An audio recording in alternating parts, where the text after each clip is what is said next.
Sir अमूमन ये देखा जा रहा है कि हार्ट की समस्या काफ़ी ज़्यादा उत्पन्न हो रही है। किन कारणों से यह समस्या उत्पन्न होती है? देखिए, हार्ट की बहुत सारी बीमारियाँ हैं और आज के ज़माने में मैं देख रहा हूँ कि दिल की जो बीमारी, जो नसों की बीमारी बहुत ज़्यादा हो रही है, इसको कॉल्ड सीएडी बोलते हैं। इसके अलावा दिल की जो वाल्व होती है उसकी बीमारी होती है, दिल की पंपिंग जो चैम्बर बढ़ जाता है, कार्डियोमायोपैथी, उसकी बीमारियाँ बहुत ज़्यादा हो रही है। इसके अलावा जन्मजात जो बीमारियाँ हो रही हैं। लेकिन ये जो हम बात आज करें, अगर दिल की नसों की बीमारी जिसको सीएडी बोलते हैं या हार्ट अटैक की बीमारी जो हो रही है, वो आजकल बहुत ज़्यादा हो रही है, बात सही है। और इसके बहुत सारे कारण हैं और आज के ज़माने में बहुत सबसे बड़ा कारण मैं तो बोलूँगा कि स्ट्रेस है। इसके अलावा blood pressure, blood sugar, lipids, smoking, tobacco और निष्क्रिय जीवन शैली, खान-पान, ये सब बहुत बड़ा कारण हो रहा है जो दिल की नसों में प्रॉब्लम कर रही हैं और इससे कम उम्र में भी हार्ट अटैक की प्रॉब्लम्स आ रही है लोगों में। इन समस्याओं से निपटने के लिए जो पेशेंट है या हम आवाम है, क्या करना होगा? देखिए, इन सब समस्याओं को कम करने के लिए जो रिस्क जो हैं उसको कम करना है।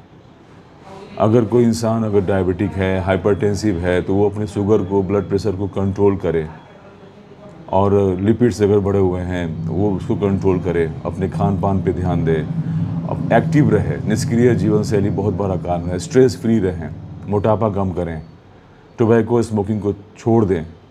ये जो रिस्क जो हैं जो कि सीएडी कॉज करवा रही है, उसको अगर आप सही कर लें, रिस्क को दूर कर लें, तो ये सब बीमारियां नहीं हो सकती हैं।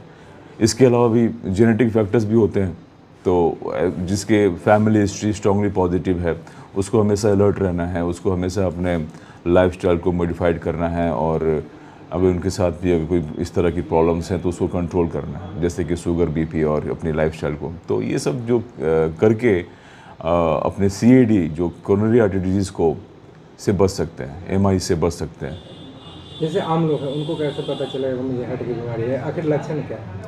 देखिए, नॉर्मली हार्ट अटैक के लक्षण लोगों को लगता है कि वो चेस्ट पेन होता है, बट ऐसा नहीं है। चेस्ट पेन तो होना ही है, इसके अलावा भी बहुत सारे और से लक्षण हैं। चलने में, सीने में भारीपन होना, सांस फूलना, इसके अलावा लेफ़्ट साइड की तरफ जो है कि जो आर्म्स हैं वहाँ पे भी पेन होना, जो जॉज़ हैं यहाँ पे भी दर्द होता है, चलने में सांस फूलती है, कभी कभी किसी किसी को लगेगा कि वॉमिटिंग का सेंसेशन हो रहा है या एसिडिटी सा फील हो रहा है, एपिगैस्ट्रियम जो पार्ट है वहाँ पे भी पेन होता है।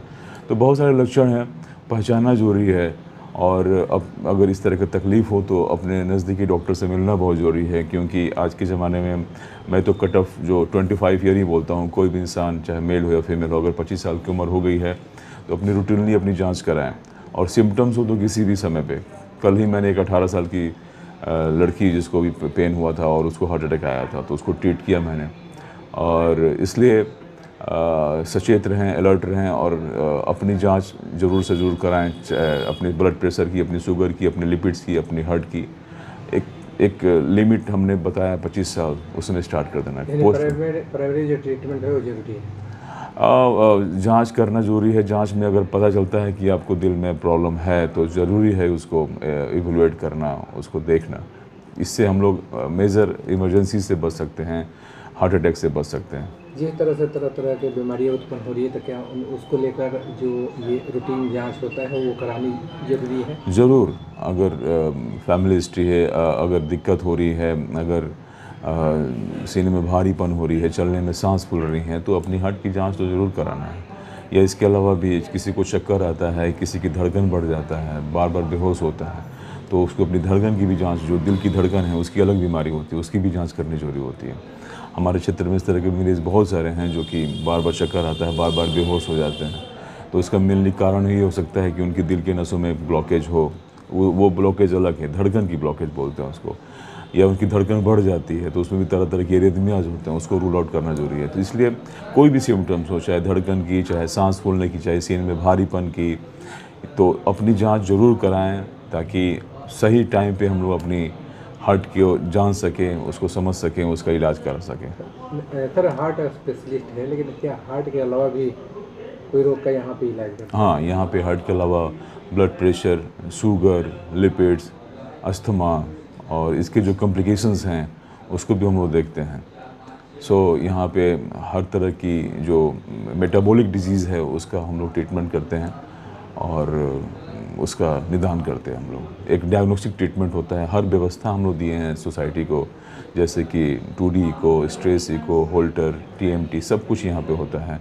इसके अलावा सब कुछ हम लोग मरीज़ का एक डायग्नोस्टिक ट्रीटमेंट करते हैं, एक डायग्नोसिस बना के, चाहे हार्ट का पेशेंट हो चाहे इसके अलावा भी और जो बताया मैंने सब। यानी जो पेशेंट जो भी यहाँ पे आते हैं वो सारी जो सुविधा है वो यहाँ यहीं पे मिलता है? हाँ, सब व्यवस्था हम लोगों ने यहाँ पे दे दिया है ताकि उनको कहीं जाने की ज़रूरत नहीं पड़े। यहीं से हम लोग एक स्टैंडर्ड ट्रीटमेंट स्टार्ट करते हैं। मैंने एक छत के नीचे सारा छत के नीचे सब व्यवस्था हो जाता बस है। यहीं पे बा मैंने मरीजों को परेशानी की परेशानी की जरूरत नहीं है। ओपीडी बेसिस पे जो भी हमारे मरीज आते हैं उनके यहाँ पे एवरीथिंग हम लोग यहाँ पे व्यवस्था दिए हुए हैं, ट्रीटमेंट्स और डायग्नोसिस सब कुछ, और एक स्टैंडर्ड ट्रीटमेंट करते हैं विथ ऑल इन्वेस्टिगेशंस, जो कि एक स्टैंडर्ड एक अच्छे सिटी में या कैपिटल सिटीज़ में मिलती है, हम लोग आरा में दिए हुए हैं।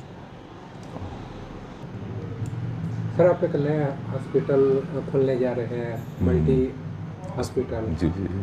क्या कहेंगे उसके हाँ, मैं बहुत जल्द ही हमारा एक हॉस्पिटल बन रहा है, मल्टी स्पेशलिटी हॉस्पिटल है नाला मोड़ पे, आदित्य हॉस्पिटल, जिसमें हर तरह की जो आधुनिक व्यवस्थाएं हैं उसमें देने जा रहे हैं विथ एडमिशन्स, इमरजेंसीज के साथ, और भी विभाग के डॉक्टर्स वहाँ बैठेंगे, चाहे सर्जन, ऑर्थोपेडिशियन और जो दूसरे डिपार्टमेंट्स हैं, जिससे लोगों को मतलब कि स्टैंडर्ड ट्रीटमेंट मिले हमारे डिपार्टमेंट के अलावा भी।